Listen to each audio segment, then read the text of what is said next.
Pernah tidak sih kita merasa, semakin kita pahami si dunia, kita makin ngerasa asing. Semakin kita nyari tahu, justru kita malah makin ngerasa kesepian. Mungkin kita tidak. Tapi, Albert Einstein merasakan rasa itu. Dan semuanya terjawab dalam buku ini. The World as I See It. Dunia sebagaimana yang saya pahami. Buku yang menjadi pintu bagi kita untuk melihat isi hati orang paling populer 100 tahun lalu yang merasa kesepian dikala namanya diagung-agungkan oleh orang di seluruh dunia. Di buku ini, Einstein benar-benar mencurahkan semua hal yang mengganjal di dalam hatinya. Mulai dari isu sosial, isu politik, dan kebebasan individu dalam berpikir yang tidak dibungkam oleh negara.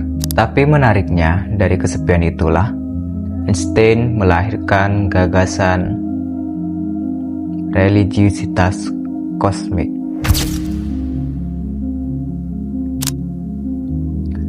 Rasa takjub dan spiritualitas yang mendalam dengan alam semesta.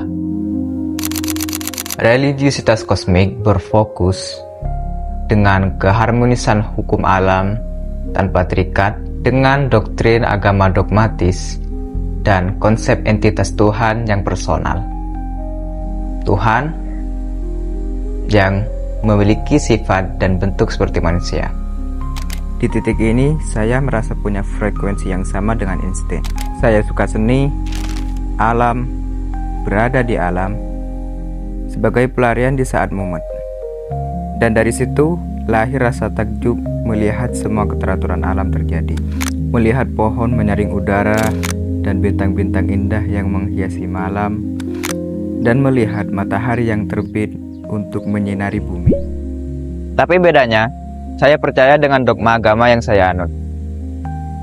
Konsep religiusitas kosmik hasil penyatuan dari sains dan spiritualitas yang saling bekerja sama untuk kita memahami alam semesta dan sekaligus memahami eksistensi kita. Dan di titik ini juga saya setuju dengan Einstein yang mengatakan, sains dan agama tidaklah bermusuhan.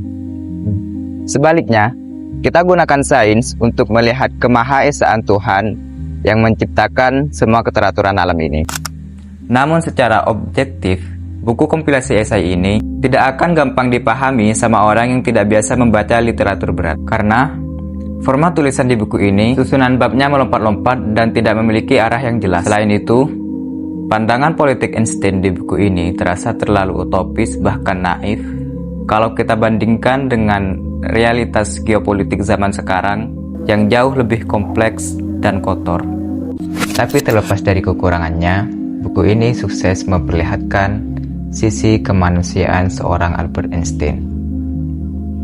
Namun, di balik banyaknya rumus dan teori yang berhasil dia selesaikan, ada satu misteri yang gagal dia pecahkan, bahkan hingga hembusan nafas terakhirnya, yaitu rasa sepi di hatinya sendiri.